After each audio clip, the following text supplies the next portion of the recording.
Welcome to Straight Talk and Retirement. Your no-hype source for financial advice and making informed choices about your retirement planning. Get on the phone to talk today at 314-931-5877 or text your question to 84126. The opinions voiced in this show are for general information only and are not intended to provide specific advice or recommendations for any individual. To determine which investments may be appropriate for you, consult with your attorney, accountant, and financial advisor or tax advisor prior to investing. Securities offered through LPL Financial, member FINRA SIPC. Investment advice offered through Private Advisor Group, a registered investment advisor. Private Advisor Group and JBL Financial Services, Inc. are separate entities from LPL Financial. Now, here are your retirement coaches, Jeff and Erin Lapidus. Well, hello, St. Louis, and welcome to Straight Talk on Retirement, your live and local St. Louis's favorite financial call-in show. I'm Erin Lapidus, president of JBL Financial Services, financial planner and wealth manager, and I'm joined this week and every single week by my dad, Jeff Lapidus, who is a financial advisor and wealth manager, as well as Robert Markham, my husband, who is a life insurance and fixed annuity sales specialist. Good morning. Good morning. Good morning.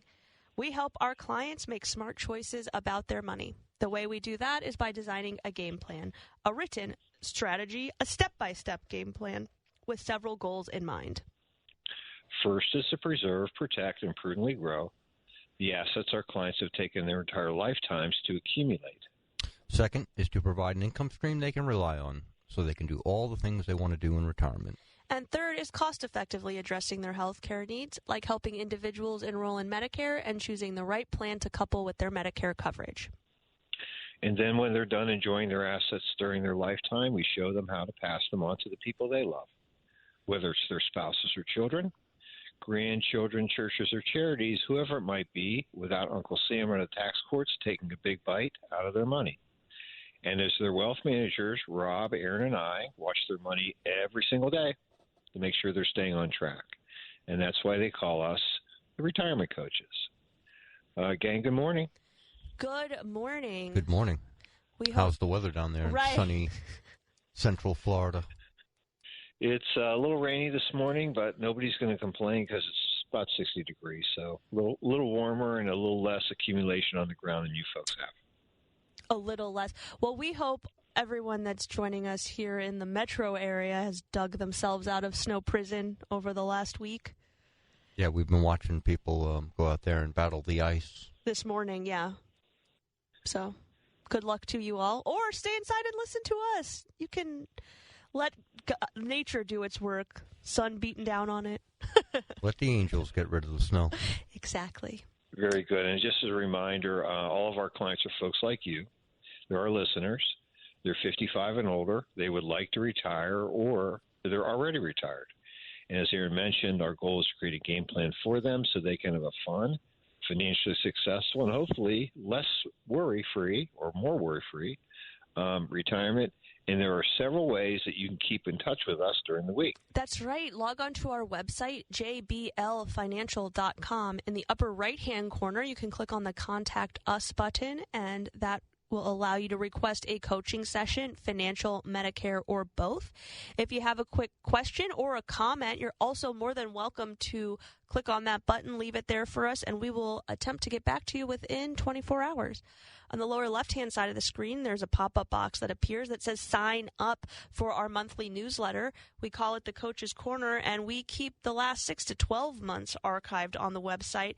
However, Rob, hit us with our new January 2025 newsletter. And our new January 2025 newsletter has some great articles you're going to want to peruse. The first one, do you have a New Year's resolution? You know, typically 1 in 3 U.S. adults plans on having a New Year's resolution, but experts say that unless your New Year's resolution is measurable, then you probably won't stick with it. And they have a great infographic here highlighting some of people's most popular New Year's resolutions, and I highlighted 3 of them last week. I'm going to highlight 3 more. 16% want to learn something new. I just noticed that one. I like that. I really do as well. 15% want to read more. And then what I found interesting is 19% want to improve mental health. I think learning new things and reading more will contribute to that? Right into that. Yeah, I feel like those 3 kind of go together. You probably have to read more if you're learning something new. Yeah, but these resolutions have to be specific and they have to be measurable, and which makes sense because if you don't know if you're getting where you want to go, you're less likely to stay with it, I would imagine. Agreed. And our next article, 3 market-moving economic indicators to watch. We have the employment situation, gross domestic product, and one I wanted to spend just a little bit of time on was the personal incomes and outlays. 70% of our economy is consumer spending, and understanding the health of the consumer and what the consumer is buying be very important in, kind of trying to read the tea leaves of which way our economic fortunes are going to unfold. This week, we have the consumer price index is going to report, which measures the fluctuation in the price of goods and services. So that'll give us a good indicator.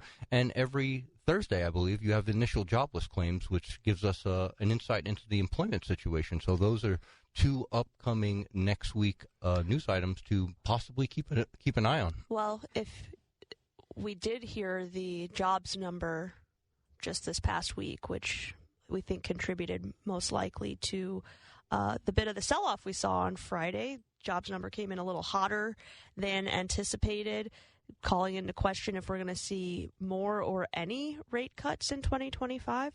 But, in listening to a lot of the commentary, I would say when we have a strong jobs number, that usually bodes well for the economy. So definitely some things we want to keep an eye on as we move in the beginning part of this year.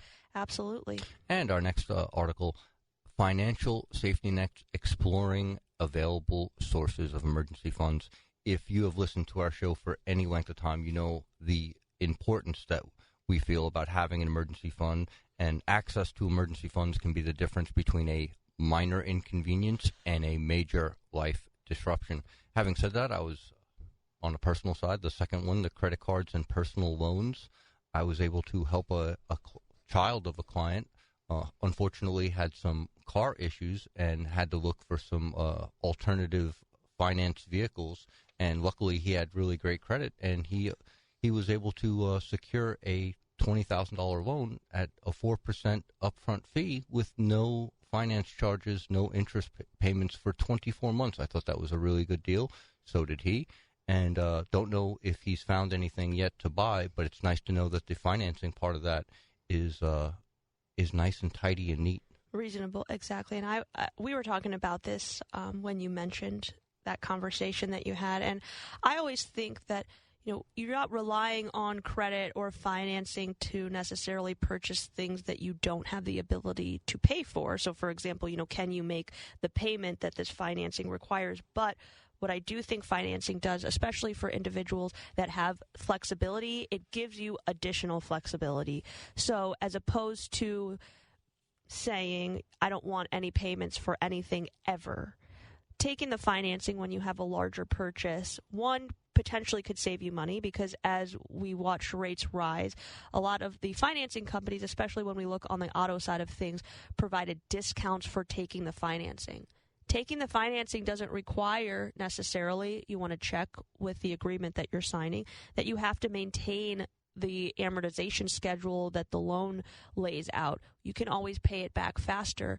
And what I think that does for you is, one, it gets you the ability to maintain your liquidity. Because if you're draining your emergency fund to pay for something, what happens if something unexpected comes up and now your emergency fund is not sizable enough to help you with that situation? Or secondly, just gives you the opportunity to maybe save a few dollars. If they're going to give you a discount on the financing, you take the discount. You can subtract any interest you'll be paying for the 1 or 2 months that you'll maintain the loan. You've still got a few extra bucks, and then you can pay it right off if you decide that's what you want to do. Yeah, and in our client's case, him and his new wife were saving for a home. So financing this, or at least dragging out the payments for a little while keeping their eye on the bigger prize of their house and not draining their liquidity, that was the main goal. And that just didn't want to eat into the down payment savings that they had created, because what if tomorrow they find the spot that they would like to own? Now they've drained their... And better to pay a fee up front with no interest for the life of the loan than to pay a reoccurring interest charge. It's also an excellent point. All's well that ends well. And our last article, what's new for 2025? Last week we touched on the higher contribution limits. We love that. And the cap on out-of-pocket Medicare drug costs. Love that one too. But there is another deadline that is set to be upon us in 2025, and that is the Real ID deadline. You have until May 7th to get a Real ID or a Real ID compliance identification method if you want to fly. So that's like global entry, passports. So standard driver's license will no longer be accepted. And I just got me thinking as I'm reading this, I'm like, well, what if we put the TSA on the border, being they're so good about checking IDs and such, and they can make sure that everyone that comes into the country has got some kind of ID. That would be great. But, got smart guys in Washington. I'm sure they're all over this. Exactly. Well, that's our January 2025 newsletter. Thanks, Rob. You can access it by logging on to the website, jblfinancial.com. Click on the lower left-hand side of the screen with the pop-up box that says sign up for our monthly newsletter, and we will send it out to you every single month by email. Absolutely. And you know that we are live and local. We'd love to hear from you. And as we like to say, we have a lot of things on our mind, but what's more important is what's on yours. So give us a call today, 314-931-5877 or 84126 from the usually hot and heavy text line. We'd love to hear from you. I was going to say, as we start to get into, while we're waiting for our phone calls and texts this morning, did want to go back to last week. We had discussion and I guess a little bit of a discussion and also many questions about required minimum distributions. And it's not unusual because what happens is once you reach some magical ages, as I like to say, become a true grown-up, and you have to take distributions from your IRAs. This is another situation where you want to make sure that you are compliant and you stay within the rules. We know that at this point, if you're born before 1960, you are going to be required to take required minimum distributions at age 73. Everybody born after that at this particular moment is going to be age 75. So naturally what we're doing is we're having a discussion, as we like to do at the very beginning of the year, for our new age 73 clients to say, okay, these are the rules. This is what we have to do. This is what you're doing. And how do we get into sync? Not waiting until the end of the year where there's an emergency, but really doing it at the very beginning of the year. And so what I'd like to do is take a couple moments, answer some questions that we've had, and really also talk about some, what I like to think of as the four basic rule sets of requirement of distributions for IRAs. And there's really, they break down a little bit here between if you're the person turning 73, if you've received a distribution as a beneficiary for someone who predeceased you, whether they were A, your spouse, or B, not your spouse, and also Roth. And those are really kind of the four basic ones that we want to think about. So I was going to say, why don't we start with a question that I received earlier this week, if that's okay. So that question really was, I received this from Joe. He's turning 73 on July 16th of this upcoming year. And he has three traditional IRAs, and they total about $1.35 million. He also has Roth IRAs of about $137,000. In doing his calculation on what those RMDs were, and again, that was based upon his account value as of December 31st of 2024, the end of last year, we knew that his total requirement of distribution for the year was approximately $53,000. We also know that because he has a Roth IRA, there are no requirement of distributions ever with Roth IRAs that you own. So that was kind of a cool idea. So his first question was, and this is a good one, I'm turning 73 in July. Do I have to make a distribution during this tax year, or do I get to wait 12 months until next tax year? Why don't you guys jump on that one? So you can wait. He can wait until April. He can take, and he'd have to take two if he didn't take it this calendar year. Correct. So basically, you still have to take your required minimum distribution the year that you turn 73. It's that the first year that you turn the year that you turn 73, Some of us like to stick at ages, but the IRS doesn't recognize that. So when you turn 73, you're going to have a required minimum distribution. The nice thing is, unlike some of the other age-based rules, the year you turn 73, all the IRS wants to see on that year's taxes is that you took the full amount. You can begin taking your required minimum distribution before you turn 73. So in Joe's case, he turned 73 in July. If he starts taking money from his IRA accounts, which are what are the traditional IRAs that are RMD eligible, those distributions will count towards his total. So every distribution he takes between January and his birthday in July will count towards that RMD. And every distribution from his birthday to December 31st will also count towards it. So you've got the full calendar year. Now you can say, I don't want to take it this year. It might be, let's say Joe was still working and maybe this was his last year of employment. He doesn't want the income this year, but he is retiring. So next year, not only does he want some additional income, but he's going to need it. And he'll have some additional room in his tax bracket because he won't have his wages any longer. He might say, let's put it off and take the 2025 RMD in 2026. But the catch is, in 2026, the catch is you get to do that one time. The second catch, if you could say that, is two RMDs that year, because you must take your 2026 required minimum distribution in 2026. So you'll have the 2025 has to come before April 15th or when you file your taxes. 2026 can come at any time from January 1st to December 31st of 26, but you have to take it. And Joe's RMD amount is going to be set on whatever his account values were in his retirement accounts in December 31st of the year that just passed, 2024. Right. So every year, and I don't know if this is one of Joe's questions, but every year you're going to have a slightly different required minimum distribution because two factors go into that. Just like you said, the account value on December 31st of the previous year and your age. And they require you to take more as you move through your RMD schedule. Yes. Right, and so, and I know Joe's going to be happy because he mentioned that he's currently taking about $24,000 per year right now, $2,000 per month, in terms of normal distributions to help maintain his lifestyle. So in this case, what we're really talking about, and our discussions with him would be, okay, Joe, you're still going to have to take another $29,000. How would you like to take it? Should we increase your monthly or should you increase your monthly distributions? Should you maybe increase your monthly distributions a little bit, and maybe take a lump sum again before the end of the year? We just want to make sure that happens. And something that Erin had mentioned is, people go, well, how does the IRS know?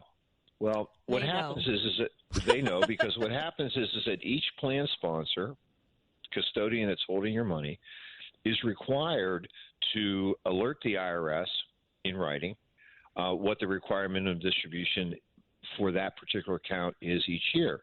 And so that, guess what? They have computers. They're not using Abacus over there. And when they receive all this information, they're going to know what the total amount of RMD that you're supposed to have taken.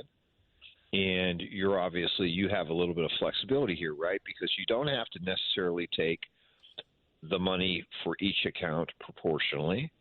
You can segregate it within, in his case, he had 3 accounts, so he could segregate it within 1 or 2 of his accounts, or take it all from one account. He could take it monthly, as he's doing today. He could take it as a lump sum, etc.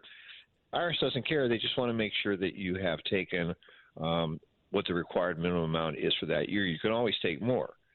But, Erin, what happens if, for some reason, Joe's a schmo and he forgets to take out, and either he doesn't want to or he just forgets to take the full amount of the required minimum distribution for that year? So if you, for whatever reason, miss your required minimum distribution, there's a tax form that you're going to fill out. First, you'll need to take the money out. Then there's a tax form you'll fill out that shows that you've taken the money out. There is a 25% penalty. So in this example, Dad, you said that the required minimum distribution for Joe was $50,000 or so? Mm-hmm. Yes, and and half of that he's already currently taken. So he already took. Amount that's due. So the amount that would be due him is about $30,000 that he has to take during the balance of the year. But if he doesn't take that amount, first he has to take the $25,000 out. You'll pay taxes on that because it's coming out of your retirement account or at your tax rate. Then you'll file the form with the IRS that explains that you missed your required minimum distribution, and they have the discretion to penalize you at 25% of what you didn't take, not the full required minimum distribution. So Joe's requirement was just above $50,000. He already took 24. He's got 25 left to take. The penalty would be assessed against the $25,000, meaning that penalty is a $7,500 bill. Now, the IRS has the ability to waive the penalty for you. It's not non-negotiable. So, for example, if maybe you were ill, you had a death in the family, if you can explain it, there might be the opportunity for you to avoid the penalty. However, if you just miss it, most likely you're going to be assessed that penalty. We do have a few text questions come in specifically about required minimum distributions. So how about we take our first break of the hour, and when we get back, we're going to hit every single one of the questions that you all have texted in about our required minimum distributions. So don't touch that dial. We'll be back with more Straight Talk on Retirement right after these messages. It's the most wonderful time of the year, football playoffs. And whether your game is college or pro, watch the next big match with a Dogtown pizza. Root for my favorite, pepperoni and peppercini, or Heidi's favorite, the veggie. Or why not have both while you root for your favorite team? With over 11 different varieties, you can have a different pizza every week and stock up for that big game at the end. It's the most wonderful time of the year, and I'm rooting for Dogtown Pizza. The storms are back, the wind, the hail, the damage to the roof, and when the roof gets damaged, who do you call? You call John Bill Roofing. But the storms are back. You know who else follows the storms? The storm chasers. These are the teams of people who come and leave a note on your door, mailbox, maybe your windshield wiper, and they tell you to call, and you think you're getting a deal. You give them half the money, and you never see them again. With John Bill Roofing, they've been in this business for a long time right here in St. Louis. They live, work, and play, and they guarantee you to give you the best price on your roof. When the roof gets damaged, your first phone call is to John Bill Roofing, 1-800-NEW-ROOF, 1-800-NEW-ROOF, or johnbillroofing.com. Roofing, siding, gutters, John Bill Roofing, residential, commercial, industrial, a company you can trust, a company that lives, works, and plays right here in St. Louis. Make it local. Make it John Bill or johnbillroofing.com. Do you hear that? Asthma triggers are everywhere, from dust mites, pet dander, and pollen, to smog and smoke. An asthma attack can strike anywhere, anytime. Be prepared with quick-acting Primatene Mist. Clinically proven to open airways quickly. It's the #1 FDA-approved asthma inhaler available over the counter. Primatene Mist. Breathe easy again. Use as directed. For 19 years, St. Louis and the region has counted on McGraw-Millhaven and his talented team of news anchors, producers, sports reporters, and weekly regulars to help cut through the noise and focus on what is really important. One great partner? ABC News. And where does ABC News get their insight on what the St. Louis region is thinking? Karen Travers, ABC News, we love you, we respect you tremendously, and we love what you do for us.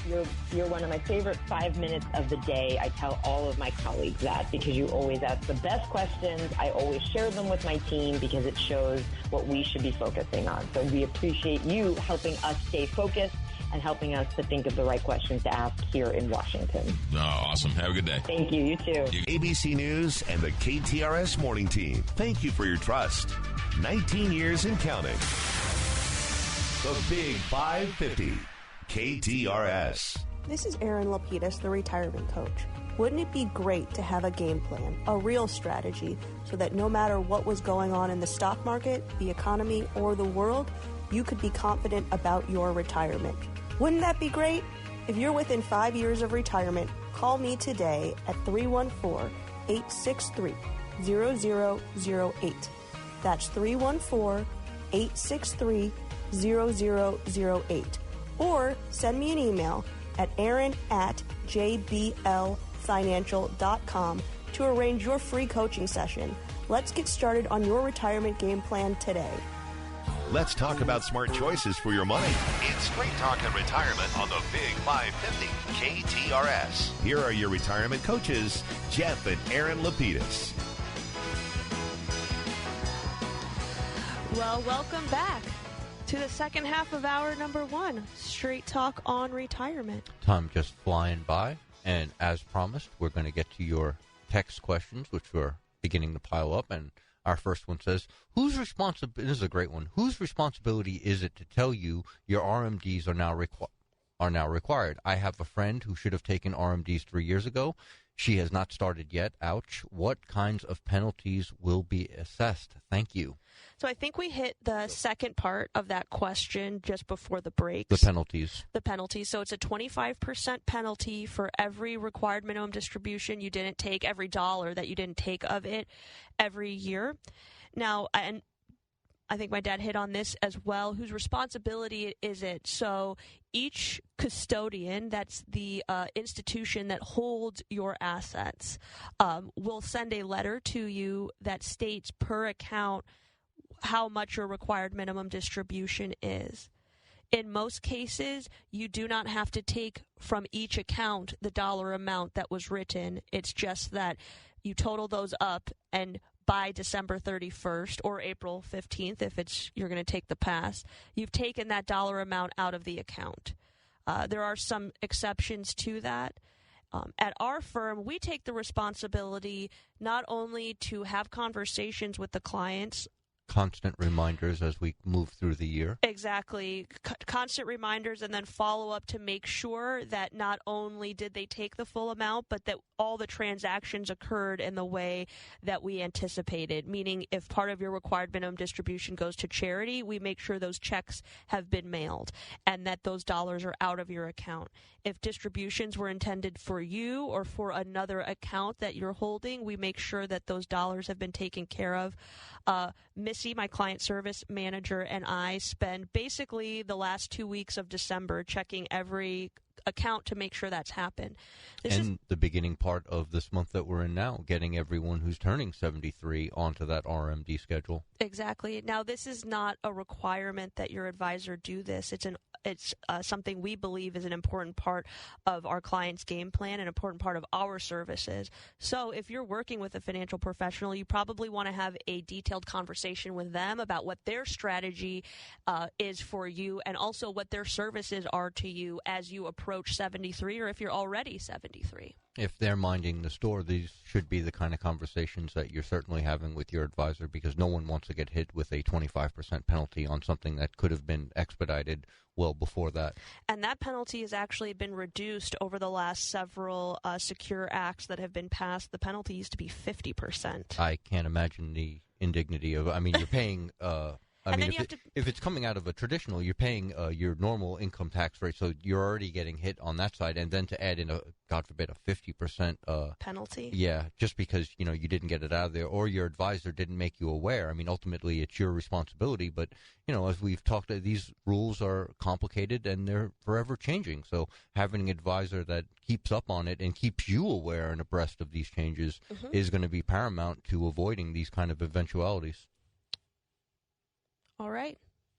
Let's move on to our next text questions. And our next texter writes, is there a way to invest your RMDs to where you don't have to pay taxes on it twice? So you put the money in pre-tax into either your retirement account through your employer, so you didn't pay taxes on the front end. You rolled it into an IRA potentially after retirement. You didn't pay taxes on that transition. The government doesn't require you to take money out until you reach 73 at this point.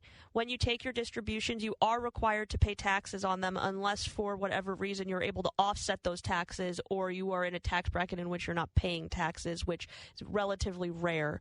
So you'll be paying taxes on those distributions. Now, if you reinvest the money, so you take that into an after-tax account in any form, you're never going to pay taxes on the original amount that you've contributed. That's the basis. So you pay taxes on it once, but yes, if you invest your net required minimum distribution, which means after you've paid taxes, you take the net amount and you invest it elsewhere, You will pay taxes on the growth, and that's going to depend upon what type of investment you've utilized. If you're just using mutual funds in an after-tax account and then you make a sale of that security, you will pay capital gains, short or long term, depending upon how long you've held it on that. But you won't pay taxes again on the principal or the basis, so to speak. Absolutely. And our next sector, can you take your distribution and reinvest? I think we just hit that. Absolutely, you can, but you'll be you could have a gain or a loss depending on how that reinvestment works. And our next texter writes, Can I put the money I take out for an RMD into a Roth, and does that make sense? It makes so much sense, texter, that the IRS said no. You can't do that. Now, you have to have earned income in order to contribute to a Roth. If you're looking to do a Roth conversion, the IRS says you're welcome to convert from the Roth, but that doesn't count towards your required minimum distribution. So let's go back to Joe. He had a $50,000 required minimum distribution to take. He has to take that. It can't go in the Roth. If he wanted to, for whatever reason, and Dad, don't have a heart attack down there, convert to Roth, above and beyond the 50 is what would be eligible to be converted into the Roth, but you're paying taxes on that too. And that would be a rather... Well, look, let's be honest, he's not crazy, Joe, okay? At least he's not this particular crazy Joe. I would like to add one other thing to the conversation here. And I'm sure people are thinking, what if something happens? What if I make a mistake?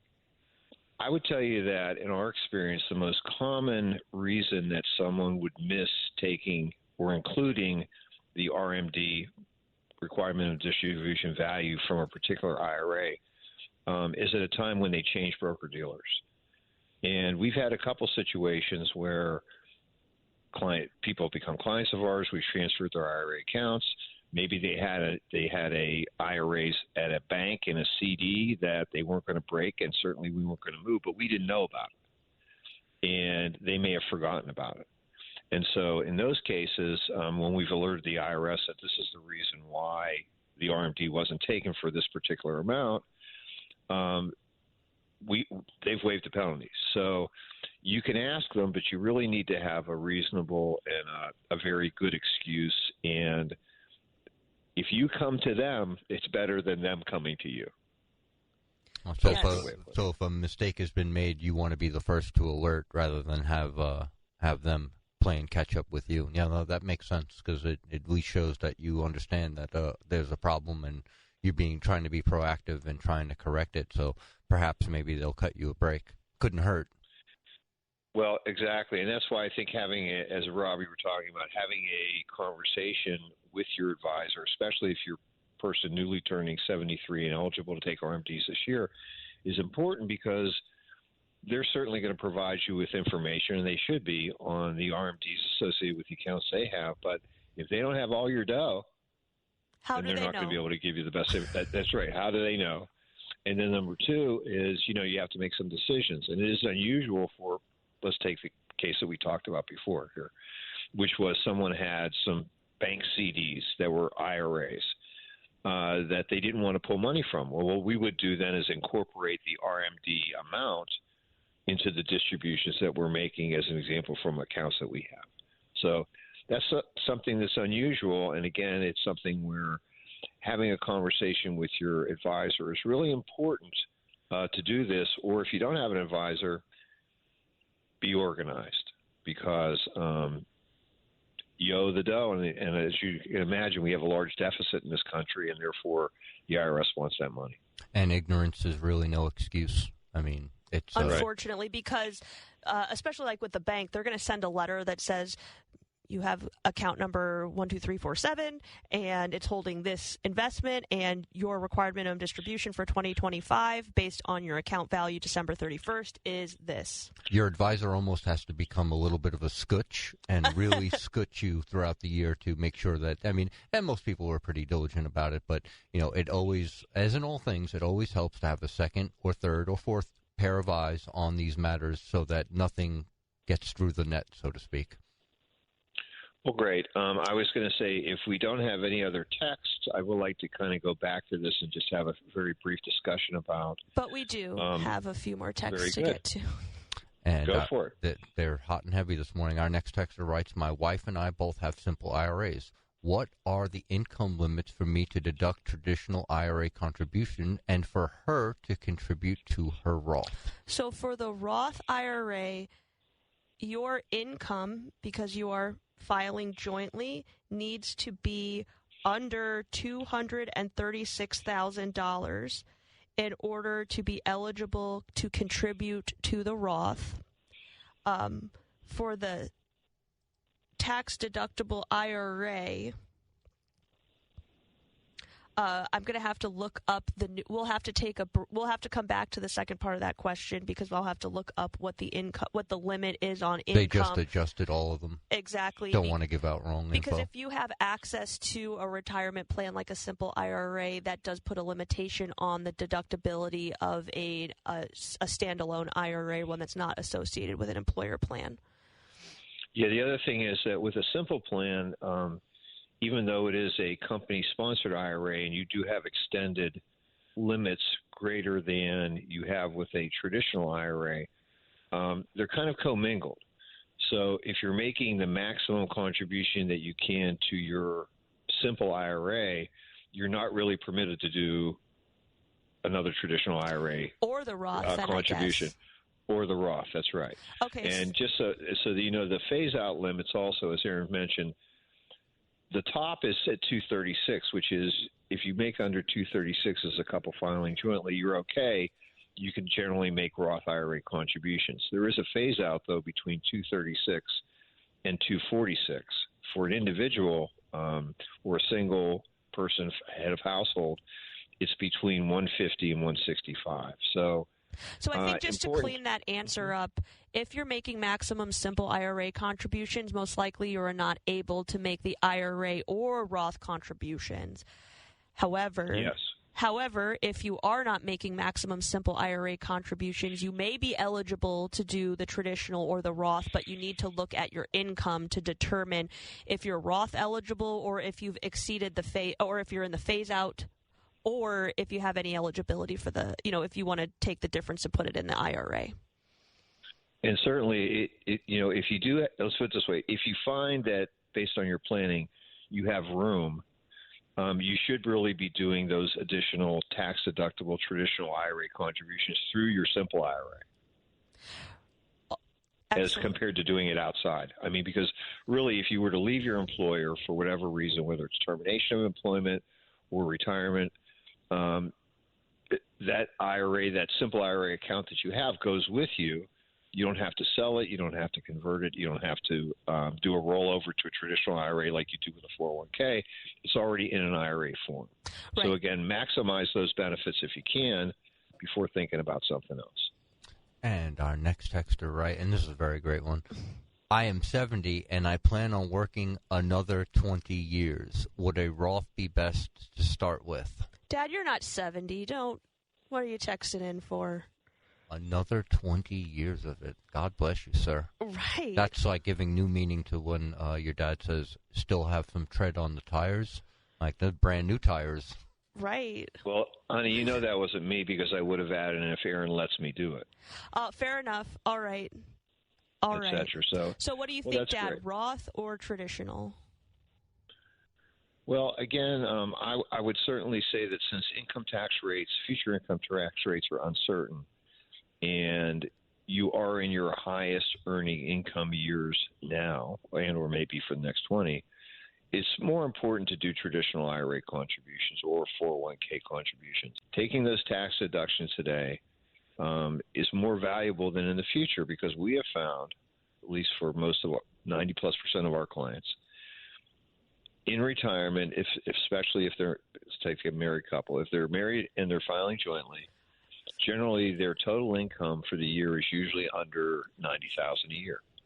If you project that to be the case at that particular moment in time, based on today's tax rates, you're looking at an effective 11% income tax bracket across all your income. And so therefore, going into a Roth and losing deductions when you're paying more tax today and then pulling out money later when you're in a lower tax bracket, that makes sense. I would just also add, because our texter is approaching required minimum distribution age, if you're working and the company that you are working with has a 401k, if you're an active participant and as long as you are not an owner of the company, when you reach 73, the money inside of your 401k is not subject to your required minimum distribution rules. So if you have access to the 401k, it's going to help you defer taxes and the requirements to make distributions until you retire at age 90, and then you'll have to start taking those distributions. If you have traditional IRAs already in place, when you get to 73, even though you're working, those IRAs will be subject to the required minimum distribution rules. So just something to think about. I think that adds even a little more emphasis to the idea that take the tax breaks now, because you might be somebody that's got a little extra opportunity to save taxes in the future too. The only other thing I would add here is that if you don't have a Roth and you're thinking about, well, should I start a Roth? Well, if you do that, that's fine. But at the end of the day, unless that money sits in there for at least 5 years, if you do make distributions, any of the interest that you would be pulling would be taxable as income. It isn't income tax free. Better to take that money, fill up your emergency fund, your vault, if you would, and then maybe begin to make investments into a brokerage or investment advisory after-tax account where that money can grow in many cases. Hopefully it'll grow. And also that can then be transferred to your beneficiaries income tax-free at your death because it receives a step-up in basis to fair market value. So being in a Roth is probably not the answer. And with that, we are going to take our second break of the hour. And we're going to get back to some more of our text questions after these brief messages, so don't touch that dial. Surprise! Your expenses this month were way higher than you expected. Also, you forgot to renew your website domain, and now you're in a bidding war. You should see the look on your face. At Progressive, we know small business owners don't usually like surprises because they cost you money. But a good surprise that could save you money? Getting a commercial auto quote from Progressive. Plus, the fridge died in the break room, and now everything smells weird. Surprise yourself. See if you can save in as little as 7 minutes at ProgressiveCommercial.com. Progressive Casualty Insurance Company and Affiliates. Hi, it's Jill Farmer for Premier Heating and Cooling.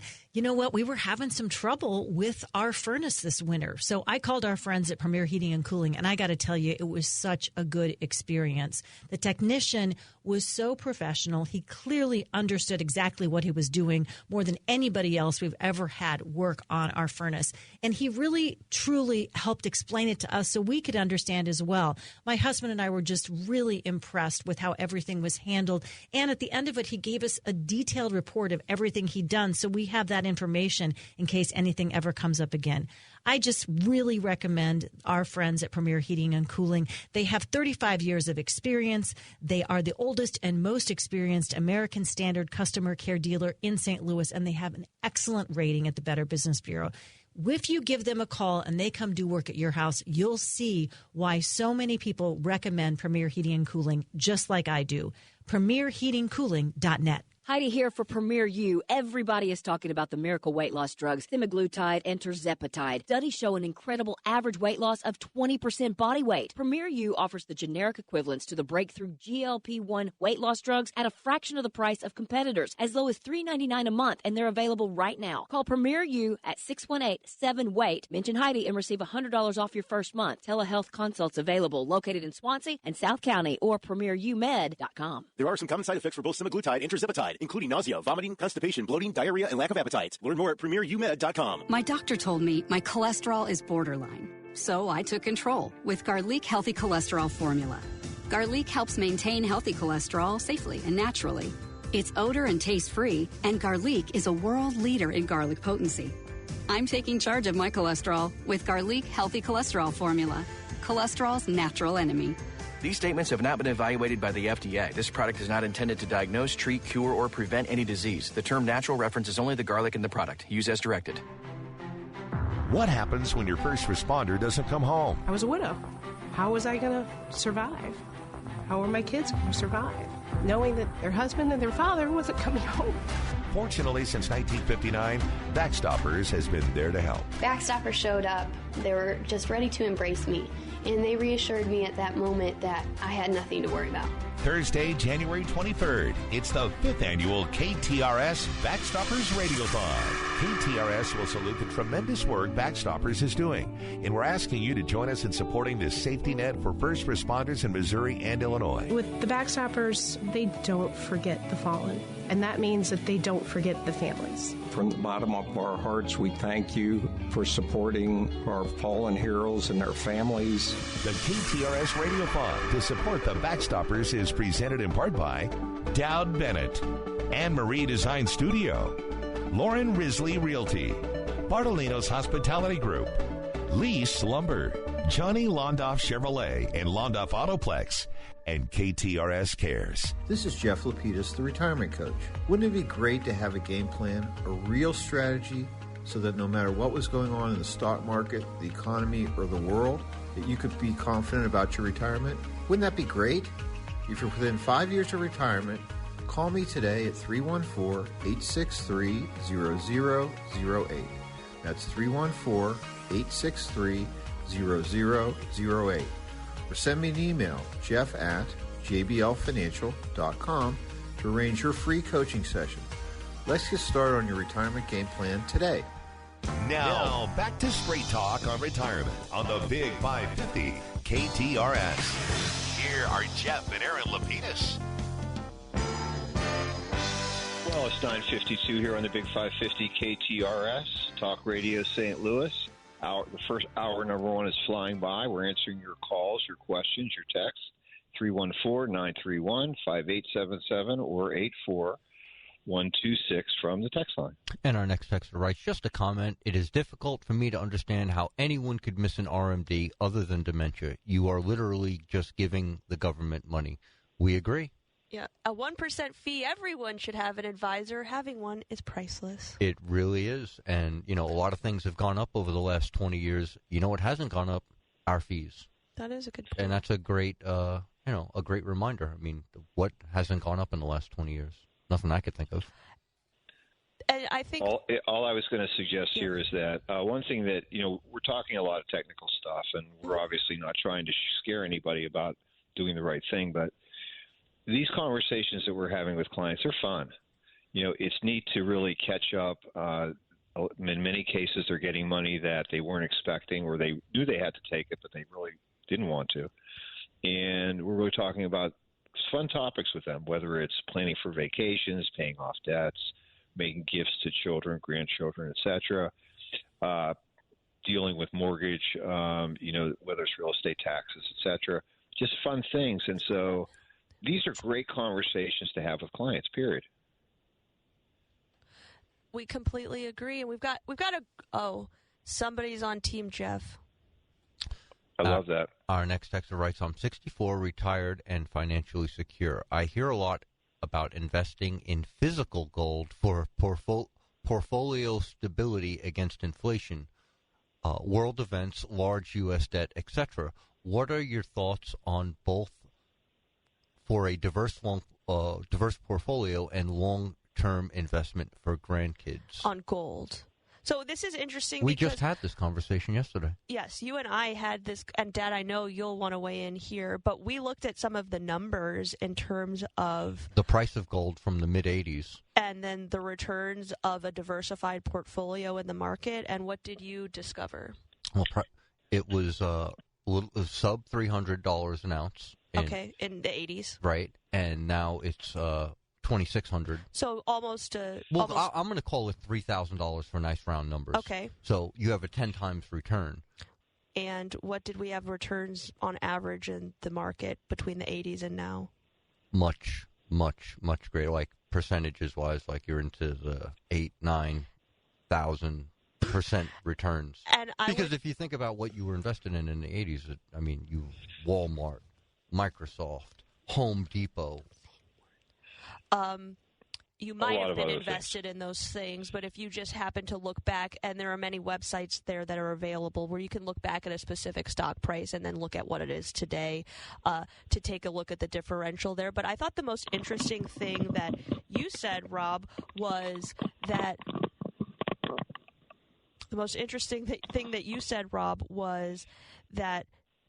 if inflation really becomes that horrendous that gold now becomes the asset to own, everything else will have fallen apart, essentially. Like, were you going to take gold in to trade it for, goods and services down the line? You're almost hoping it's a strategy against fear of inflation, right. Instability. But in this scenario, you have to hope that things fall apart in a way to where commerce and bartering vis-a-vis gold is still stable, and I find it hard to imagine a scenario where things are starting to break down, where paper currency doesn't have the value it does, so we have to go to precious metals, but yet the wheels stay on the wagon enough for that commerce and barter system to take hold. It's just very convoluted. Mm-hmm. Dad, did you want to add? Well, I would only add two things. Number one, and you've already pointed this out very well, is that gold is not it doesn't back the U.S. dollar anymore. And so, therefore, its real use is primarily industrial. Or, of course, aesthetics. Aesthetic, right. Well, to me, that's industrial okay. as well. That's industrial as well. That's number one. Number two, and that's just easily said, you can't take gold and trade it for groceries at Deerberg's or Schnucks. It just doesn't work that way. So having gold or other precious metals or things like water, timber, etc., as diversifiers in your portfolio isn't a bad idea. But again, if they're hawking it on TV, it probably doesn't make a lot of sense. And I always like what you said. Having gold in the portfolio is a nice piece of diversification, but you don't have to hold physical gold in bars or coins. You could always buy the granddaughters or grandsons gold to wear, like a nice chain from grandma and grandpa, those kind of things. Or if you're thinking about holding it in your own portfolio, buying it for your spouse. It's still gold. It's still a precious metal. Maybe you didn't choose gold. Maybe you chose platinum or silver or something else. But you're still creating that asset class in your overall portfolio. Just like you own your home, it's not inside of your portfolio. It's not inside of a financial instrument that has other residential housing in it, but it is part of your portfolio because you own it. Really good question just came through. Texter writes, if I inherit my wife's IRA, should something happen to her, does that then become part of my RMD? It becomes part of your required minimum distribution if you transfer your wife's IRA into yours. If your wife happened to be under the age of 73, if something happened to her, you're over the age of 73, and you don't transfer those assets into your name quite yet, then you won't be subject to the RMD until she had reached 73. That's very good, and that actually is a planning strategy that really needs to be considered. And we also do know that at death, there are unlimited transfers between spouses without any income tax situation. So that's why you can have the custodian directly add that to your current plan. But and one that's other plan you should only have available for spouses. Absolutely. And we know that if you do receive a IRA distribution from an IRA account from a parent, a sibling, a friend, a cousin, etc., you're required to create what's called a beneficiary IRA or inherited IRA, and those rules are different than the rules that we have with an IRA that you happen to have owned or created. The best part about that is we're going to have more discussions on this in hour number 2. So do us a favor, don't touch that dial. We'll be right back with some more Straight Talk from Retirement here on the Big 550 KTRS. You can always give us a call, 314-931-5877 or 84. Let's talk about smart choices for your money. It's Straight Talk and Retirement on the Big 550 KTRS. Here are your retirement coaches, Jeff and Erin Lapidus. Well, welcome back to hour number 2 of Straight Talk on Retirement. Because you care? We Talk Medicare. But before we get to our Medicare segment, I thought we'd do a little bit of housekeeping and go back to some of your texts, because we know you've been eagerly waiting. Yes. And our next texter writes, how can I calculate my RMDs? Is there a chart somewhere? So there is a chart that will tell you what the percentage is based on your age that you are required to take. You can find that on the irs.gov website.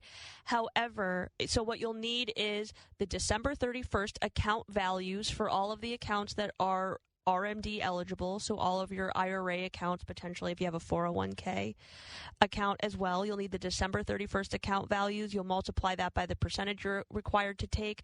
However, it is generally our recommendation. We're only at, is today the 10th or it's the 11th of January. We're 11 days into 2025. All of the custodians, all of the insurance carriers, so if you happen to have annuities, all of the banks are going to be sending out those letters that let you know what the requirement is.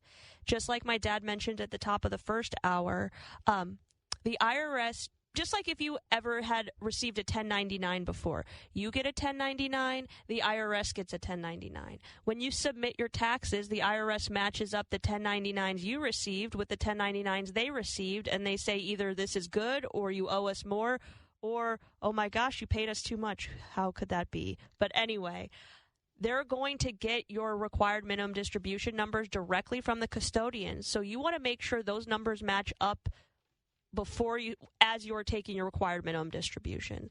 The other important thing to remember is if you're someone that's already taking money from your retirement accounts as a normal course of your income, you may be already satisfying that RMD. You could be already satisfying or the vast majority of it. And to that point, all of those distributions go towards that requirement number. So if you've already had a distribution from your IRA this year and your RMD age, you're already 73 or over, you're already on your way to completing the required minimum distribution. So I just say wait for the official numbers, because that way you know for sure that what you're doing and what the IRS is going to receive are going to match up when you get to next April. Yeah, let's not put a guesstimate on it. Let's know down to the shekel, as they say. Exactly. And then we've got one final text before we get into our Medicare segment. And our next texter writes, aren't collectible coins the better investment? I think once you get into physical precious metals, that's going to be a preference. Like, you can buy the collectible coins. You can find a collector that might purchase them for more than the weight that they are because they want to collect. Just like with jewelry, if you sell it to a jeweler or you sell it to someone else or you're passing it down in the family, sure, you can sell it for weight very easily, but also there might be the opportunity that somebody really wants that piece of jewelry or precious gem, whatever you happen to have. So you could also see an increase in value that is above and beyond the weight or the market price of if you have a diamond or another type of precious gem. I used to think those $20 gold pieces, those coins, are very, very, very nice. I mean, I just think they're very cool. I won't do the whole story because my dad's not even quite on the line, but he might be listening, which is my sister and I both received a very nice gold coin from my dad one year. It came in this very beautiful box, and so he gives me the box to open it.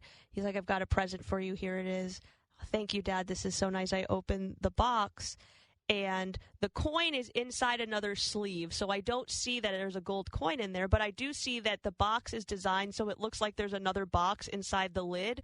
So I'm trying to claw open the other box like it's some sort of like Russian nesting doll, and Dad just looks at me and he says, do you have to ruin everything? It's a gold coin. The box isn't worth anything, Erin. And then my sister did the exact same thing. Anyway. It's great to have grateful children. That's exactly right.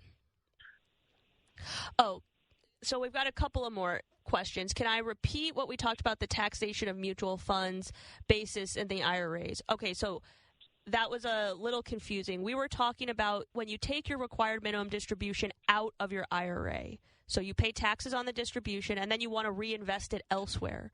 let's just say, for example, that you were down to the last $5,000 of your required minimum distribution. You didn't have any immediate needs for those funds, so you said, well, I'm just going to reinvest them elsewhere. You took the $5,000, and let's say that you owed 10% in taxes. So now you're down to $4,500 that you're going to invest elsewhere. $4,500 is now your basis in whatever you've invested in. If down the line, say 12 months and 1 day from now, you say, I actually need some of that money back. When you start to make the sale of the security that you've purchased, you don't pay taxes on the original $4,500. You're only going to pay taxes on the difference between what you invested, the $4,500, and what it's grown to. That would be a capital gains tax. If you hold it for more than 1 year, then you will have long-term capital gains. If it has been held for less than 1 year, you will have short-term capital gains. Those are two different forms of tax, so you'll want to make sure before you make the sale.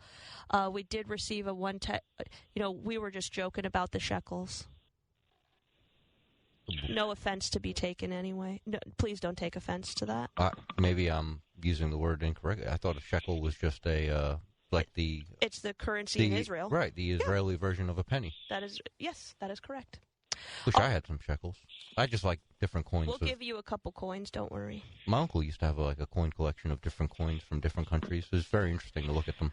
My grandpa was a coin collector for a while as well. And they can become valuable. So to our texter's point, coins do have a market. So if you happen to like them, I think the overarching point of the gold discussion from our perspective is it is an asset class to own. It does diversify the portfolio.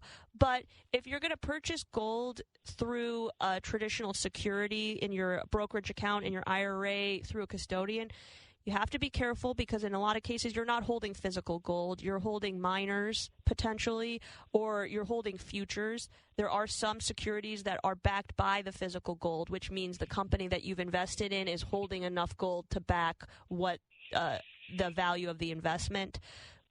But in the alternative, if you just own some physical gold, then you get to enjoy it while you're alive, potentially either through a coin collection because you've added to it, or to your jewelry collection, you get to wear it, or you get to see someone else wear it, which is also nice. Is it time? I think we've made them wait long enough. Because you care, we talk Medicare. And with having said that, let's talk a little bit about Doug. Doug is on his employer's coverage, and he's planning to join Medicare next month. He's going to continue to work part-time, but he's not allowed to stay on his employer's coverage working part-time. Therefore, he'll be coming on to Medicare using his special enrollment to join penalty-free. Exactly. So the way that Doug gets to join penalty-free Medicare is because when he came and sat down and chatted with Frank, found out that he's retiring this month. He'll be going on to Medicare next month. Frank gave him his Medicare Part B application, which is just a single form that asks for your name, your age, and where you were born. And also your social security number. The second piece of information that Doug had to complete was called the request for employment information. So Doug took that back to his HR department and said, can you please fill this out for me? And what it said was, Doug, from the day he turned 65 until January 31st, is on the employer coverage.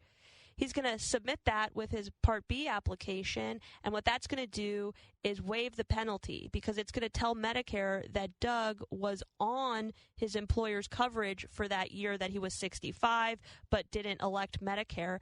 And so then Medicare is going to say, okay, great, Doug, on February 1st, you have the opportunity to choose whatever you'd like in terms of a supplement or a Medicare Advantage plan to couple with your Medicare coverage.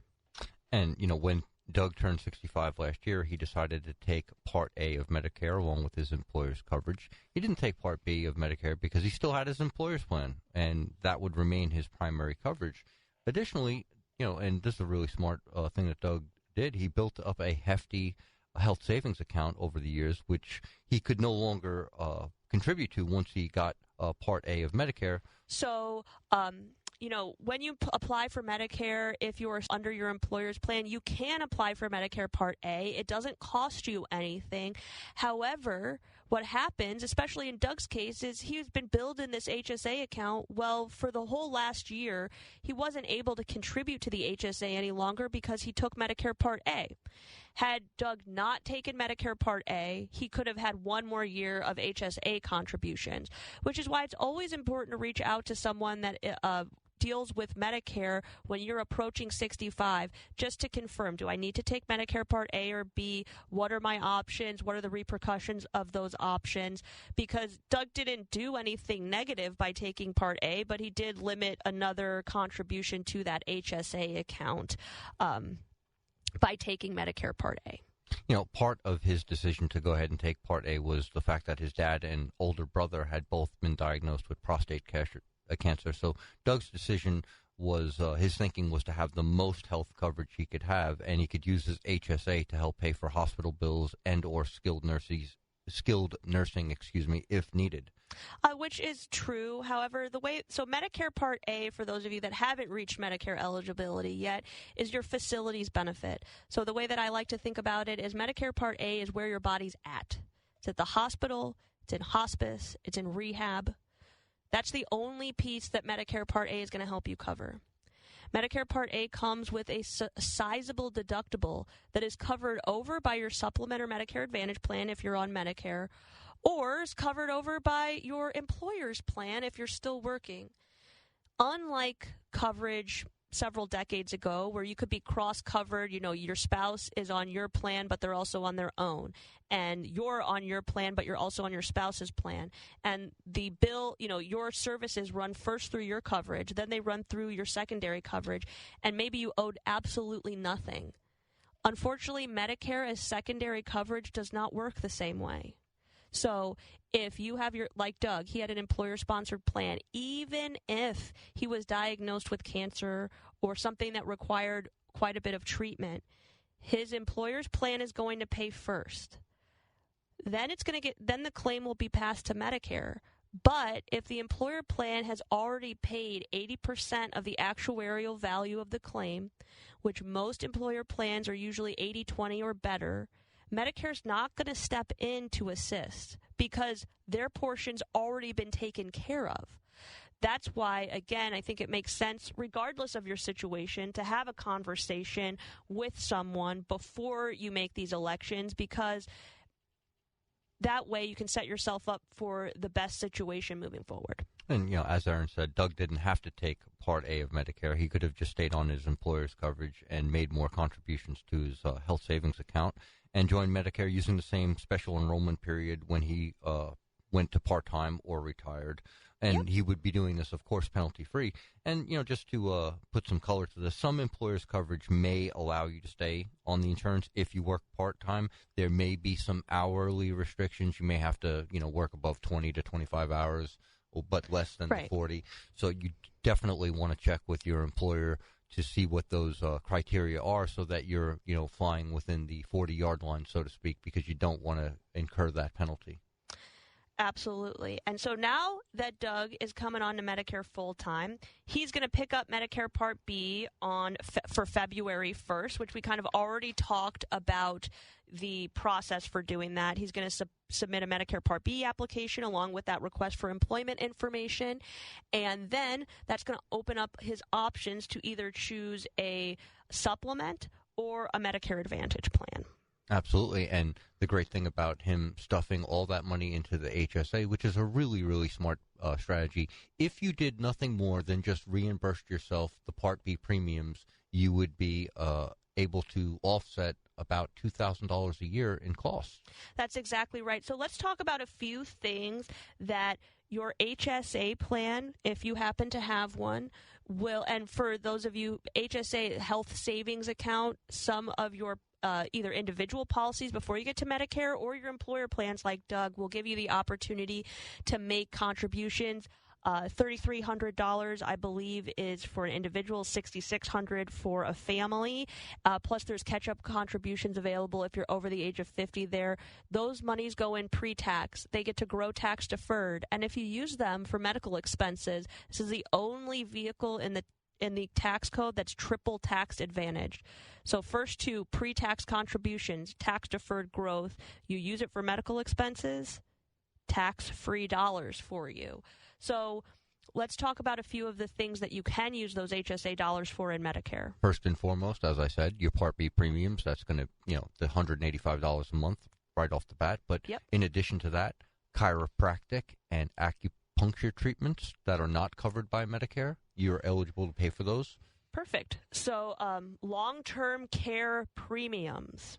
That's a big one. That's a good one. Transportation to and fro the hospital. So if you need to take a cab to the hospital. Absolutely.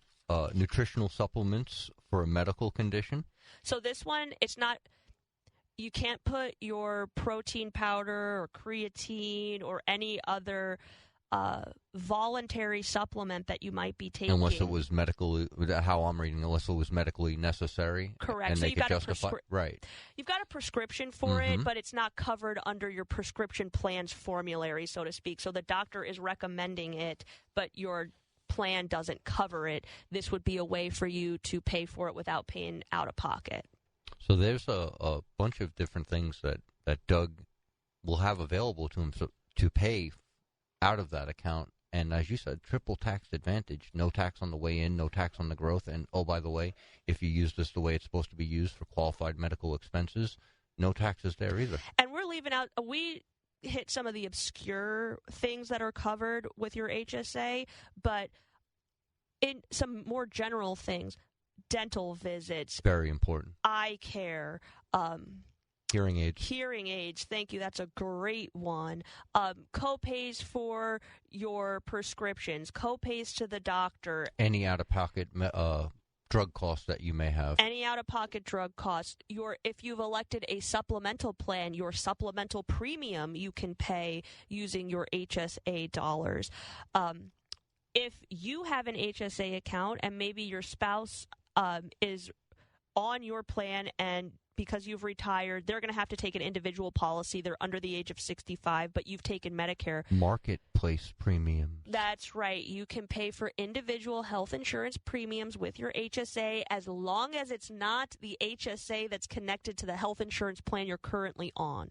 So, for using the exact example, you retired with an HSA account, and now either yourself or your spouse needs monies for a new policy with a new premium. You can use your HSA dollars to pay for that premium, which is pretty cool. Would it be imprudent to label the HSA kind of like a medical Roth? That is interesting. The only difference here is that it's better than a Roth because you get to take the deduction on the contribution, whereas Roth, you don't have a deduction on the contribution. Because you had to pay the tax up front. Exactly. And then secondarily, if you pass this on to a beneficiary, they will pay taxes to make distributions. And we had a texter just jump in. I think this is somewhat relevant. And he writes, if I have a doctor's prescription for marijuana, will it cover that? I don't see why it wouldn't. So my initial response was, if you have a prescription, I do not see why it would not be covered because it's a prescription. However, you can log on to the irs.gov website and they will give you a full listing of what is covered. Also, you can pay anything you'd like with HSA dollars.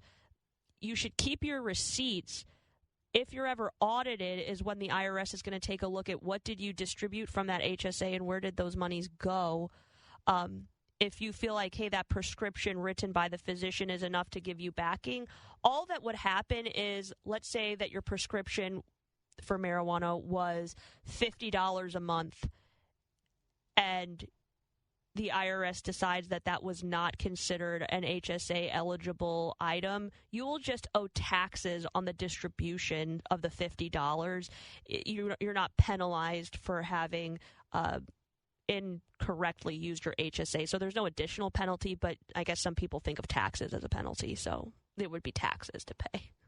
And our next texter writes, if I'm still employed at a company that has fewer than 20 employees and my wife is covered as a dependent, does she still have to take Part B Medicare at 65? Yes. So if you work for an employer that has less than 20 employees, what my recommendation is, call the insurance carrier that you have. So you're working with Blue Cross, you're working with Aetna, you're working with Anthem.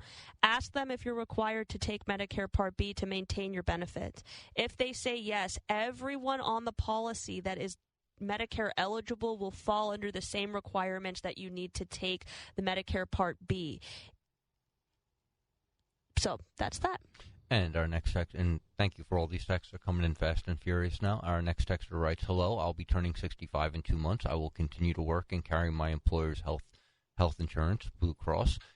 If I can afford it, should I sign up for both Part A and Part B? No. I don't know why you would want to add that added expense of the Part B premiums when you already have qualified care through your employer. As long as you have an employer coverage that has more than 20 employees. So I'm loving the way these texts are coming in because it's going to give us the full picture.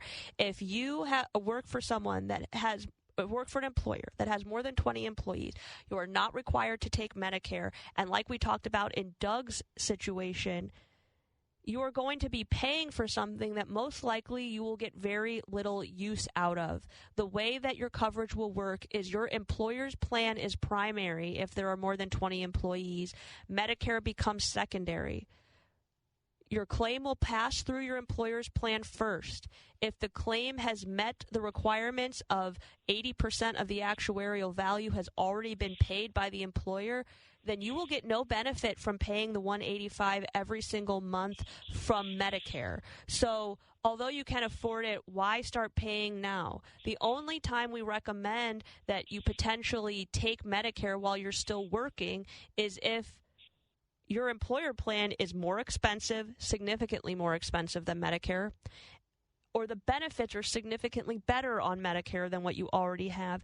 Then our recommendation wouldn't be to stay on the employer plan. It would be, let's take Medicare instead, get you fully enrolled in Medicare with a supplement or a Medicare Advantage plan, and use Medicare the way it was intended. Medicare doesn't really work very well with private, with employer-based coverage because it was never intended to. Was not the design. Exactly. Yeah. The design was your employer's plan should cover you fully. Then when you transition on to Medicare, that should cover you fully. Now, if like our past texter that says they work for an employer that has less than 20 employees, the way your coverage works is Medicare becomes primary, the employer plan becomes secondary. The reason that if you have less than 20 employees for the company you're working for that you absolutely want to inquire if you need to sign up for Medicare is because the way that this claim payment system will work is first the claim will go to Medicare. If you don't have Medicare, you will owe whatever Medicare should have paid. That becomes your responsibility. Then the claim passes on to your employer's plan, and they will pay the difference between what they were supposed to pay if you weren't Medicare eligible and what Medicare paid. So let's just use an example that is not reflective of any claims payment strategies, but just a number to give you an idea. Let's say that you had a claim that was a $10,000 bill. First, that bill comes to you, and if Medicare should have paid $8,000 of it, then you owe $8,000. Yikes. First. Then it goes to your employer. There's still a $2,000 balance. Let's say that the employer's plan that you are on was going to cover 10%. That means you owe another $1,800 on that. This is just an example, but it can be that extreme. So it's important that as you're approaching 65 and if you're still planning to work, that you speak with someone like Frank in our office, our Medicare coach, that can help you navigate what the best choice is for you, because just like each employer plan is slightly different, your situation is going to be slightly different. So there are some generalized rules that are very easy to follow. However, to get your specific situation dealt with in the best possible way, it makes sense to sit down with someone that has a lot of experience having done it. Frank sleeps, eats, and breathes Medicare, especially just coming out of open enrollment. So, he's chomping at the bit to see more people. He would have been with us. Answer more questions. That's right. He would have been with us this morning, but he's digging family members out of the snow. So not only is he an excellent Medicare coach, you can call and inquire about his fees for snow removal. like I said, it never hurts to have a second set of eyes or even a third set of eyes on your situation, just to make sure that all those I's are dotted and T's are crossed, so we don't end up in a place we didn't intend to be. That's right. And with that, let's take our first break of this hour. And when we get back, we've got a couple of more text questions to clean up on the required minimum distribution front. So if you have any more questions about required minimum distribution, get them into us, and we'll be sure to answer them. 314-931-5877 or 84126 on the text line. We'll be right back. I'm Farmer Dave, and here's my good friend and owner of MasterCars Inc., Alex Rosenberger, with today's hot MasterCars Inc. deals. Thanks, Farmer Dave. We're off to a great start this year, selling and buying. We're aggressively buying classic and modern collector cars, sports cars, Corvettes, and even entire collections. We'll buy almost any type of vehicle if it's in pristine condition with low miles. Jump on our site, mastercarsinc.com, to enter the vehicle you'd like to sell. We'll even come to you. And as always, we have a wonderful selection of vehicles in stock, all hand-picked by Gary and I, with excellent financing options available. Come see us for your dream vehicle, from everyday to exotic. So rev that motor and point your car in the direction of MasterCars Inc. and buy or sell today. 4100 Namioki Road in Granite City, or visit MasterCarsInc.com to get more details. That's MasterCarsInc.com. For 19 years, St. Louis and the region has counted on McGraw-Millhaven and his talented team of news anchors, producers, sports reporters, and weekly regulars to help cut through the noise and focus on what is really important. One great partner? ABC News. And where does ABC News get their insight on what the St. Louis region is thinking? Karen Travers, ABC News, we love you, we respect you tremendously, and we love what you do for us. You're one of my favorite 5 minutes of the day. I tell all of my colleagues that because you always ask the best questions. I always share them with my team because it shows what we should be focusing on. So we appreciate you helping us stay focused and helping us to think of the right questions to ask here in Washington. Oh, awesome. Have a good day. Thank you. You too. You got it. ABC News and the KTRS Morning Team, thank you for your trust. 19 years and counting. The Big 550. KTRS. Welcome to Staples. I am so pumped. My business is going to kill it this year. Awesome. How can I help? First, a new computer. With Staples Home and Office Hot Deals, you save big on tech. And new posters. Save on custom printing, too. And, a new chair? A chair? Who has time to sit? Maybe all your new clients? Now you're talking. With Staples Home and Office Hot Deals, you'll find huge savings on custom prints, storage, chairs, and tech. And now save up to $175 off your print order. Exclusions apply. Visit staples.com/print for details. Ends 2-1. This is Jeff Lapidus, the retirement coach. Wouldn't it be great to have a game plan, a real strategy, so that no matter what was going on in the stock market, the economy, or the world, that you could be confident about your retirement? Wouldn't that be great?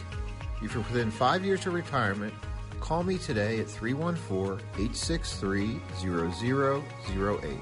That's 314-863-0008. Or send me an email, jeff@jblfinancial.com, to arrange your free coaching session. Let's get started on your retirement game plan today.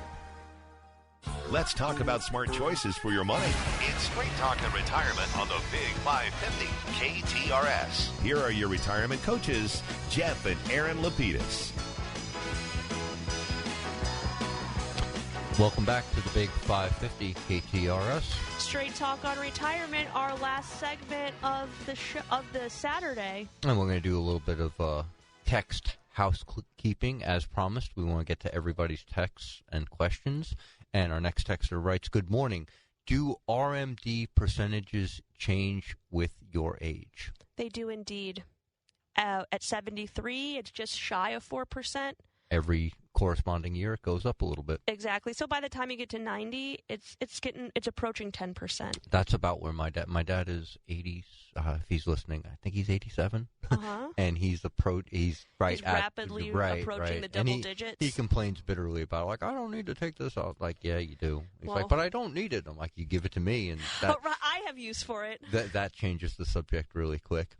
And our next texter writes, "Great show. Follow-up capital gains questions. What happens when you sell some shares in your 401k and turn them into cash, but you leave the money within the 401k, is there any capital gains taxes paid, or are the taxes only paid when you actually withdraw the cash? Great question. This is a fabulous question. No, Nanette. Yes. Exactly. No, there are no capital gains taxes or capital losses to record inside of retirement accounts as you, or if you have an advisor that is doing it on your behalf, making trades. So the only time, that was the no, Nanette part. The yes part was the only time that you will pay taxes is as you're making distributions from either a 401k or from your traditional IRA account, or you'll pay taxes on the growth inside of a Roth if it hasn't been held for 5 years. And you're going to be taxed at your income rate. It's not going to be a capital gain. Tax rate. That is an excellent point. All right. Very good. That was all of our texts to clean up. So, Dad, did you want to head on to our next topic? Well, we certainly can. Rob, why don't you kick this off, because this is a nice Rock Star of the Week segment. Talk a little bit about Joe and Sally. They're both 63, and they both work from home. After listening to the show for some time, they decided it was time to come in for a coaching session. John has been working from home since COVID and does not foresee his employer requiring him to return to the office on a regular basis. Judy is not so lucky. Her current manager has been floating the idea that Sally may have to come in at least 3 times per week. Oh, the indignity of it. Unfortunately, Sally's home is now 45 minutes away from the office, and they are wondering if they both can retire if Sally is forced to return to the office and decides to leave her employer. In other words, they wanted to know, are they rock stars? And to answer that question, we needed to test the scenario. We like to do this on our electronic whiteboard, and as Jeff calls it, this is your life. We play a little game. Exactly. And what we want to do is we want to start with cash flow needs to make sure that you have adequate capital to make your life work when the paychecks stop. So from an after-tax basis, it appears that they need approximately $6,000 per month. This is information they provided us. Naturally, we increased that by 20% so that their pre-tax need would be $7,200 per month. What we then do is we say, okay, what are their sources? Neither Joe or Sally have a pension, and Sally's Social Security benefit at 67, her normal retirement age, would be $2,400 a month, and Joe's would be approximately $3,100 a month for a total of $5,400 a month. So if they both waited until normal retirement age to take their Social Security, they would basically only have a shortfall of about $16,000 per month, $19,000 per year. And if we apply our formula of prudent withdrawal rates of 4%, we divide that amount by 4%. That tells us that they're currently about $480,000 short in meeting that goal. We then like to take a look at what are the resources. Well, we know Dad, that what you meant was that $480,000 would be required to meet that income need. Yes, exactly. And we also know that at the same time, if they do decide they want to wait until normal retirement age, we're going to need to fill that gap of $7,200 for 12 months for 4 years, or an additional $345,000 to bridge the time till they're able to begin to open their Social Security benefits up. And this works specific. This is a nice example since Joe and Sally are both 63. They'll be turning 67 in the same year. That makes our scenario a little bit less complicated because, of course, we can choose to turn one Social Security benefit on, not another, and that will change that $345,000 cash need over the next several years. Also, if one of them were to decide to continue to work, that would really end up doing the same thing. So, again, putting this up on the board and really running through these scenarios, I think gives folks, we found, much more clarity about their situation. And naturally, we also had to say, if they're both quitting at the same time, they're not Medicare eligible because they're under 65, we're going to have to add another $18,000 a year as we're estimating for health care for the next 2 years for $36,000. So if we take all this pre-67 Social Security money need, those total $381,000, We know that after they hit Social Security eligibility, they're going to need $480,000 permanently. So between the two of those, that's approximately $860,000. So what are their sources? What do they have right now? What are the resources that they have? Well, in their vault, they have $90,000. In his 401k, they have almost $1.5 million, just shy, 1.485.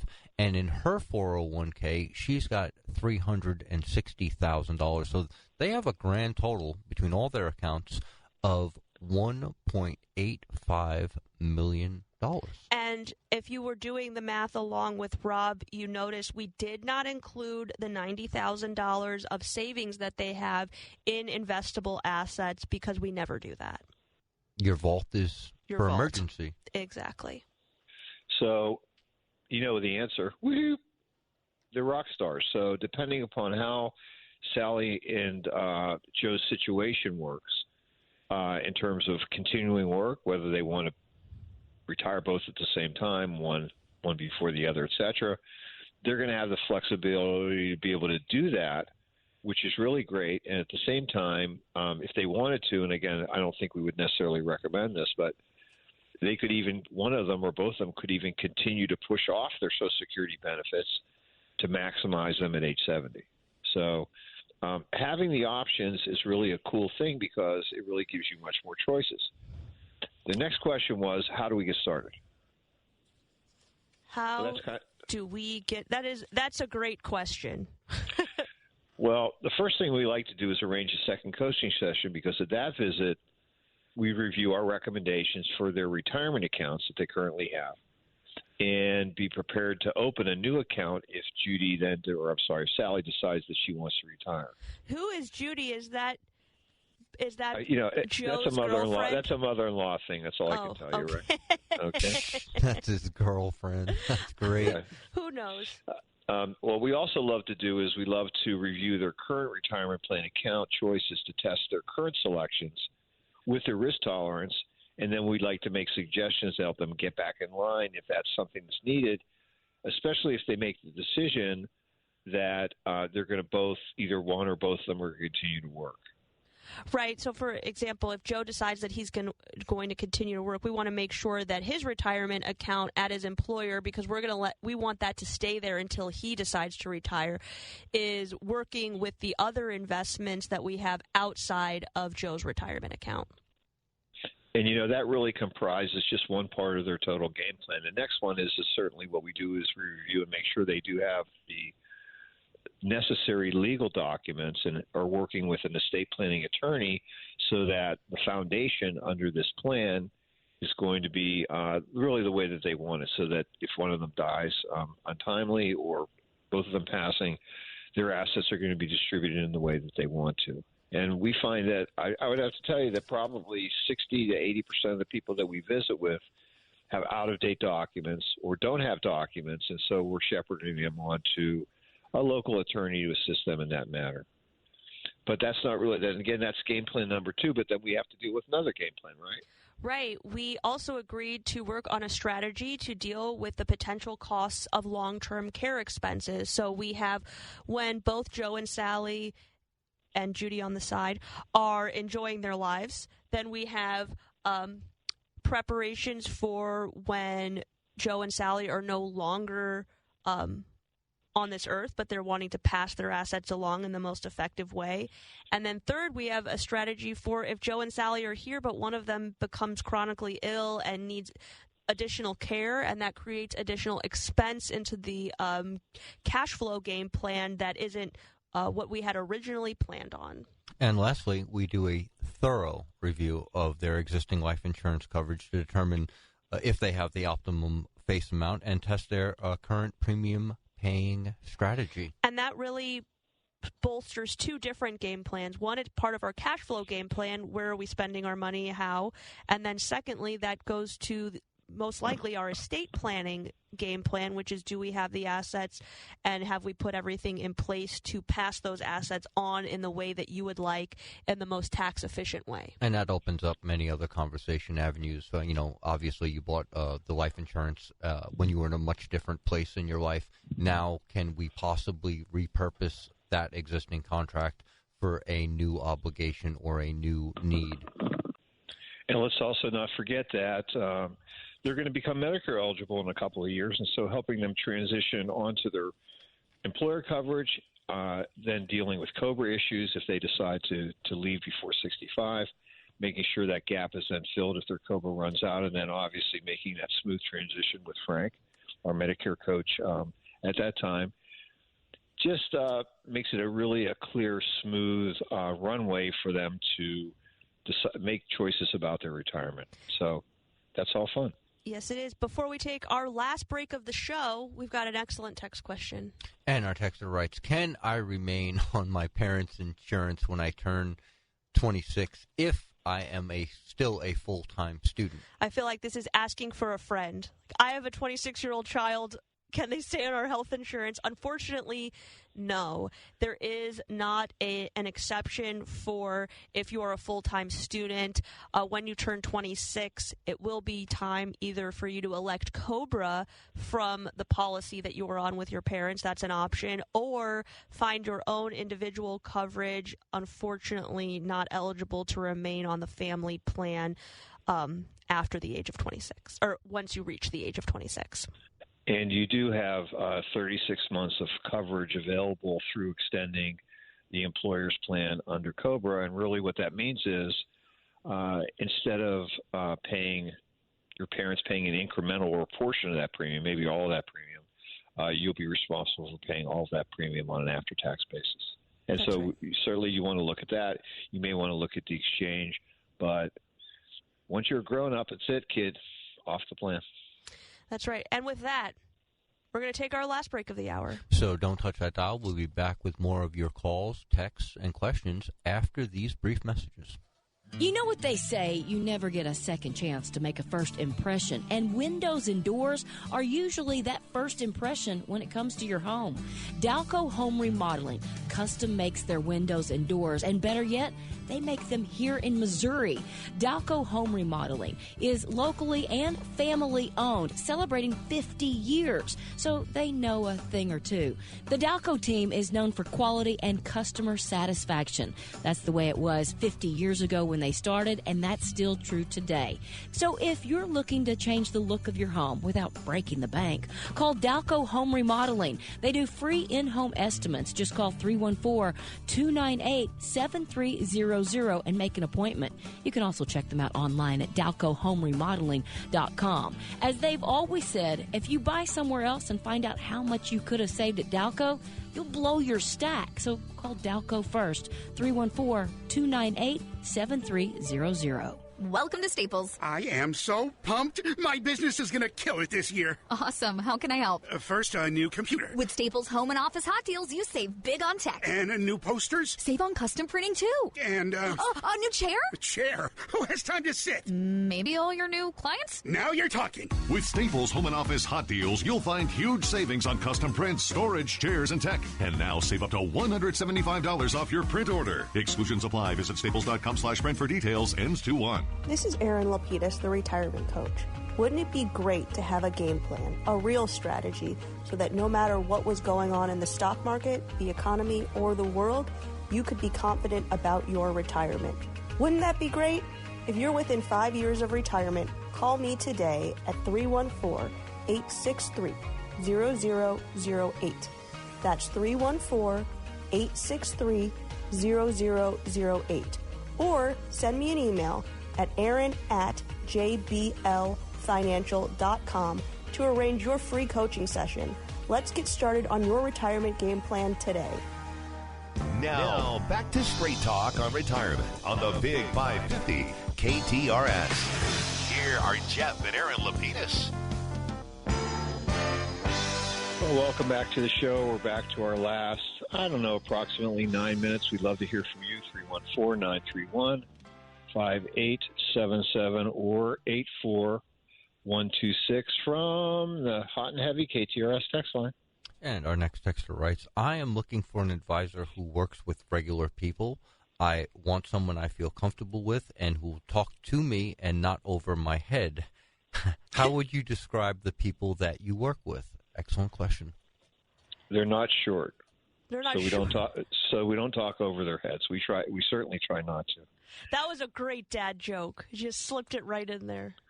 Yeah, I have to polish that one up a little bit, though. Okay. Well, it's fun. I think it's fun. Obviously, the whole area of finance can be complicated, primarily because this isn't what you do, and this is certainly something that we do. So finding somebody that you can talk to, feel comfortable with, humanizes your situation, and really cares more about you than your money. It's not easy to do, but you certainly can do it with us at 314-863-0008. Erin, I've received one of these also, which is, I already have a financial advisor, but I enjoy your show and learn a lot. We like to hear that. Do I need to fire my financial advisor before I set up an appointment to come to your office? And the answer is no. But we have a feeling that since you're making that appointment to come to our office, you probably have already fired them in your own mind. I think that I was always wondering where this question came from because, for example, you have somebody that cuts your hair regularly. You go to someone else. You didn't have to specifically tell your former hairstylist, like, sorry, no, I'm not going to come back. You just went somewhere else. But I think there are a few professions, like when you sign an agreement with a realtor, that you're working with just the one realtor. So there are no requirements like that.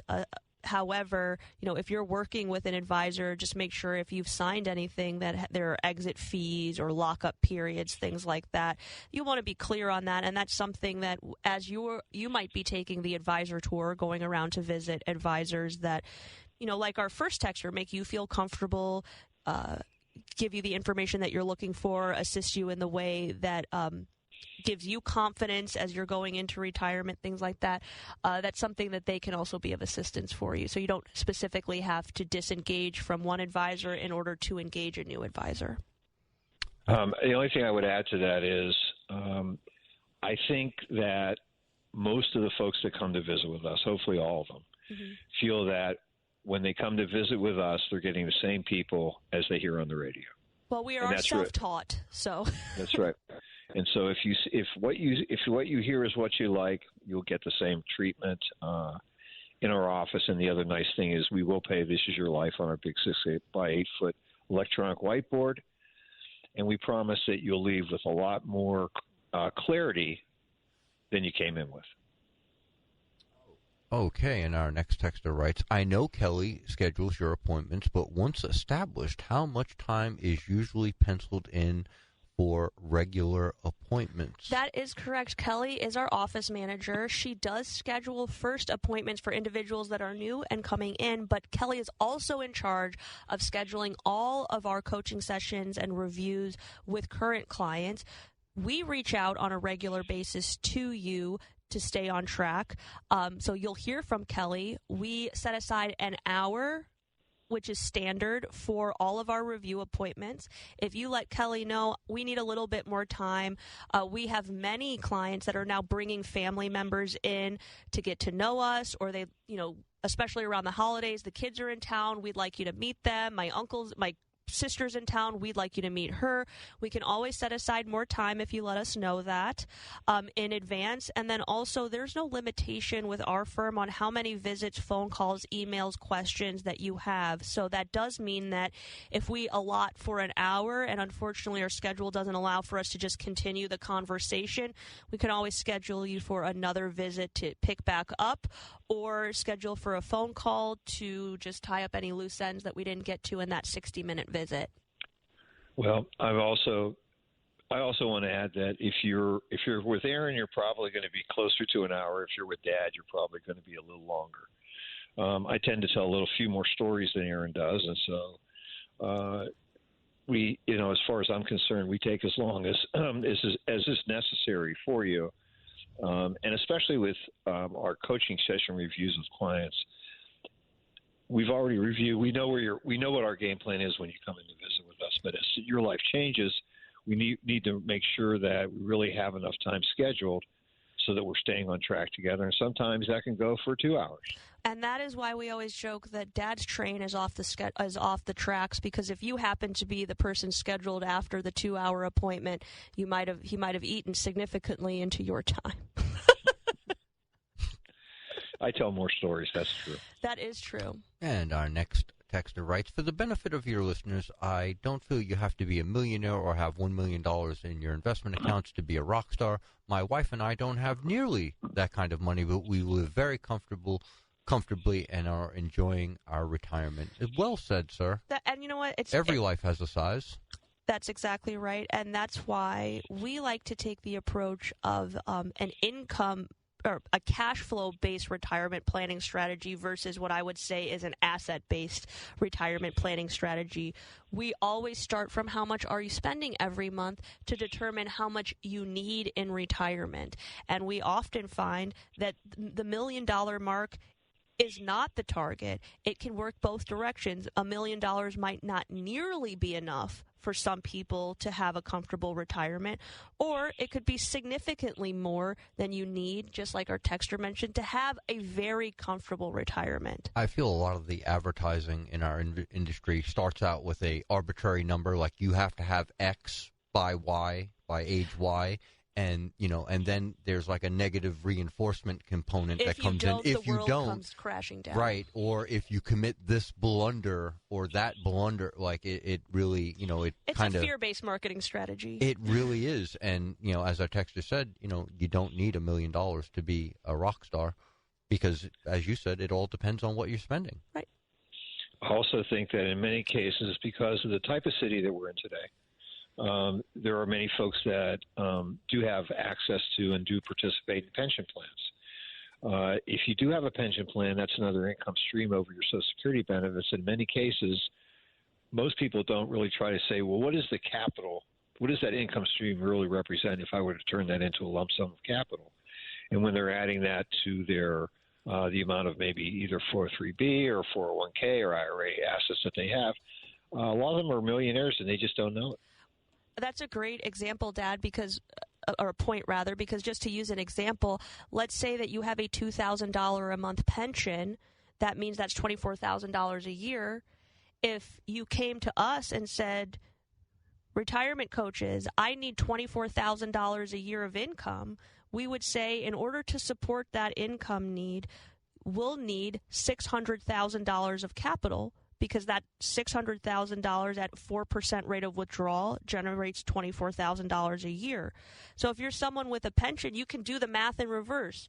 Your pension multiplied by 12 divided by 4% or times 25% will give you the amount of capital that pension represents. So in a lot of cases, and almost in all cases, when we have clients that also have the pension, they probably have less assets in terms of retirement plans, but they are also millionaires. Absolutely. And by the way, we don't mind millionaires. It's okay. Of course. It's okay. It's okay. Well, sure. I mean, listen, the more the merrier, right? Absolutely.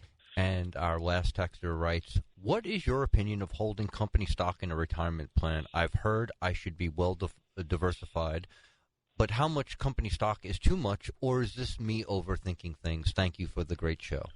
You're welcome. Dad, I was going to let you take this. Well, that's fine. One thing that we find is that generally any corporation stock can be characterized as either large company value or large company growth. So, making sure that you're including this in your total asset mix is extremely important. I would also say that from my experience with our clients that are working for large local public companies, they tend to become analysts of their own company stock because they've had experience in it. They know the ups and downs. They know what's going on. They have the insider information. So there's never too much. It's more a question of basically how you feel about it at this point, and it's a diversifier. So do us a favor, don't touch that dial. We'll be back next week with more Straight Talk on Retirement here on the Big 550 KTRS. See you next week.